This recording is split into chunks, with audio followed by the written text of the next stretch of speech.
Баяғыда емес, дәл қазір. Бір қалада Данияр деген бала өмір сүріпті. Ол үнемі армандаушы еді. Аспанға ұшып, басқа әлемдерді көргісі келеді. Данияр терезеден аспанға қарайды. Бұлттарда жарқ еткен жарық пайда болады. Тыныстап тұрып тілек айтады. Көргім келеді сиқырлы қаланы. Кілт жарқ етіп, бөлмені жарық қып жібереді.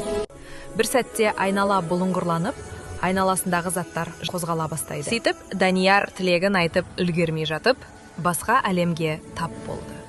Бұл сиқырлы қала еді. Мұнда бәрі тірі. Қалада сөйлейтін шамдар, күліп тұрған ағаштар, ән айтатын шамшырақтар бар. Бір кішкентай ұшатын фонармен танысады. Аты Луми. Луми Даниярға қаланы аралатып жүріп айтады. Бұл қалада әр нәрсе жарықпен өмір сүреді. Бірақ соңғы күндері жарық әлсіреп барады. Бірге күн мұнарасына атанып, көлеңке орманынан өтеді. Бұлттар қоюланып, жол көрінбей қалады. Нағыз батыр тек жарықта емес, түнекте де жол табады. Батылдығын көрген көлеңке патшасы оларға жол береді. Мұнараға жетсе, күн шамы сөніп тұр. Кулонын сөніп тұрған мұнараны кулонымен жарық қылды. Луми балаға алғыс айтып былай деді. Бізге жарық сыйладың.